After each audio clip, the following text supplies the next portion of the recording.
Hi, ladies. How are you today? Hey, good morning. Good morning. Congratulations. This movie, my God, I don't even know if I'm still on the planet after watching this film. It was crazy good. It was really good. But boy, does it ever mess with your mind. Rainey, let's start with you. First of all, what was it when you first read this script? And I got to know what your initial reaction was. Were you confused? Were you like excited about this? Both, definitely confused and excited.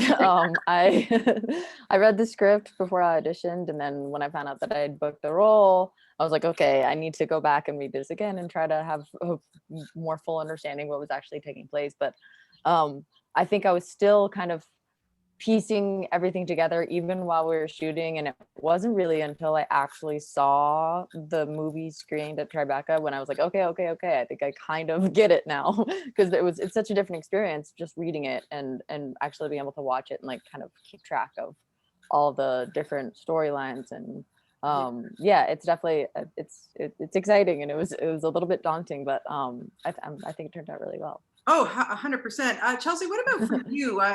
We meet your character. I don't want to give away too much because I think it's best when you go into this movie, you don't know what's going on. Like you need to be surprised. So I'm going to try and be as evasive as possible, but but we meet your character, and it's an interesting character, and she, something happens with Vincent Kartheiser. It just blew my mind. I wanted to know for you what it was when you read this and you thought, wow, like what's going on here? Yeah, the first thing that comes to mind just with that question is like, I think as an actor and as a character, she starts out in the dark. Like when I read the script, I was like, whoa, wait, what? Like what is real? Like it's such complex intellectual like material to wrap your head around, I think, because sometimes Vincent's characters and I are like in different points of reality and like in kind of parallel spaces. So I think first, I also think, yeah, it was complex, I'd say that. And it was a lot of talking to Rob, the director, and Connor, and getting like clear answers of, for me, it was important, like, okay, like, so she's in this house with this older husband, but like, where's her parents? Like, and asking, like, defining like things for my character that aren't in the movie, but like that made sense for my arc. And I think like, she's like, kind of managing a failed marriage in the beginning with Art, and she has a lot on her shoulders, and she's kind of in the dark, and then the stranger wanders in, and I think he becomes a light in that dark. And I think by the end, yeah, I don't want to give away a lot, but you know what I mean. It was a lot of like yeah, just building it. I just said in the last interview, but like we had a week to prep the script. So from the time I learned I got it, and it's pretty complex material to develop a full formed character in that amount of time. So it was just like endless journaling, music, rereading the script. I must have read it like 5 times. And I think it was the day before that I finally had my aha moment with it, where I was like, oh, that's where she is. And it just something clicked, thank God, the day before. And then I went into set, and yeah, it evolved from there. And Cindy's experience evolved from there as I took it in as an actor. Yeah. Yeah, it's really cool. Rainey, for you, how do you wrap your mind around relating to a character? When you maybe don't, how does that work? Yeah, I mean, I think that's kind of like the most fun part about acting, is that you get to have this lived experience that like me as Rainey, that I normally would never do. So I don't know, I think it's kind of, it's like playing, and then in a more like serious sense, just like really trying to understand like the motivation behind what our character is doing. And yeah, I think that's kind of like at the basis of it, that's kind of my approach. Yeah, no, it's cool. What one thing that struck me about when I was watching this is it's really about the power that people have over us and how people can get manipulated. Chelsea, do you want to kind of talk about that? Absolutely. I don't know if this is like a good book to reference. I don't know if it's literally accurate for a representation of the film, but book that came to my mind a lot was like 1984, like for the surveillance aspect of it. That was a book I loved in junior honors English with my teacher, Mr. LaBush, that I learned in depth. And yeah, it always like, I don't know, just Shout like, out Mr. LaBush. yeah. I learned some great books in that class, but yeah, that was one of them. And I think this idea of influence and surveillance and, you know, maybe being watched when you're unaware.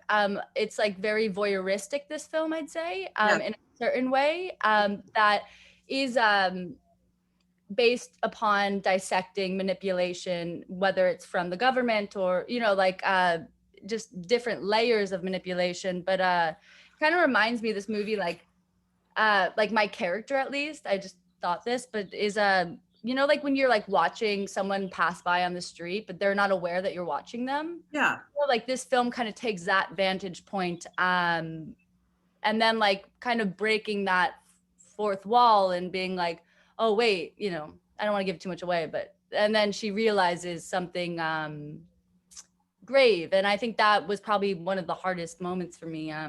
You know, how do I not give this away? But like the scene with Brita in when she hands me the papers, I'll say, you know, realizing that something is dishonest or you've been manipulated for X amount of years, you know, and having that revelation as a character, yeah, was a deep space to get into for me.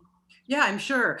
Rainey, you know, for you, I'm not in any way manipulate or anything, but talking about having, you know, good influence in your life. Of course, your amazing mom and sister are in this business. And I wonder, you know, did mom ever say to you, don't go into this business, or what was the best advice that she gave you? She definitely wanted to protect my sister and I during our childhood. I wanted to act and was very like eager to start working from a young age, and she was adamant that we both wait until we're old enough to really understand the gravity of those decisions and the sort of impact just that she's seen from working with kids.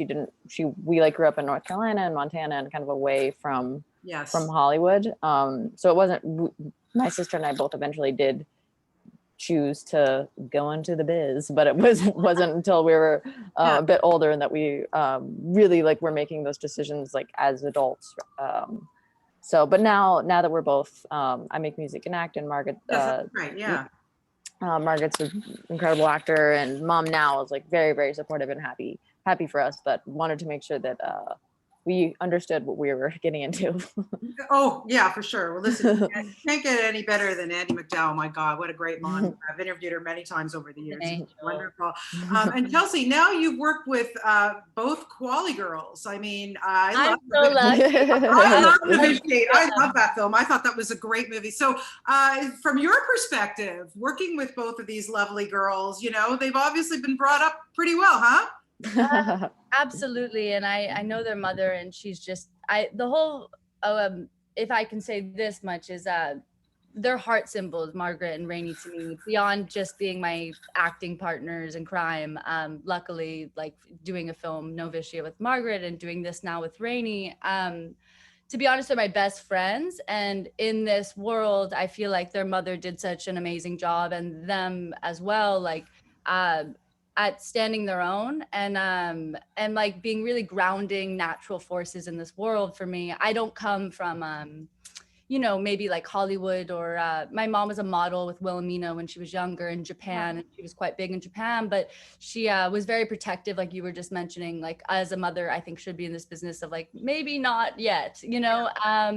And I can relate to Rainey on that, of like mother wanting to protect us from our dreams so we don't get hurt. And it was just, yeah, I'm really blessed and lucky to have Rainey and Margaret in my life. Just, I consider them to be like soul sisters, like sisters of mine. So thanks, Charles. Yeah. Us too. We love you so much. Love you so much. Like this world can get a little weird and to be honest, ego-y. I'm noticing a little bit like oh, you think? Yeah.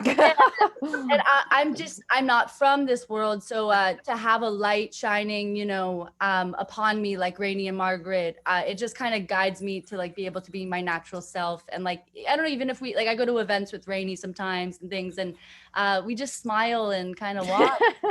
Yeah, You know? love you, Chelsea. It's Yeah, always I love them. I yeah. love them. I Yeah. could think about it for the next 15 minutes, but we don't. Yeah, well, listen, you ladies, like I said, mind blown from this film. You guys did such a great job in it. It's really wonderful. And what a thrill to talk to you both today. Thank you so much. You're both such lovely ladies, and best of luck to you both. And come visit me in Toronto when the borders open, okay? Yeah, love to. Okay, take care. Have a great day. Bye. Thanks for Thank your you. time. Okay, bye-bye. Bye-bye.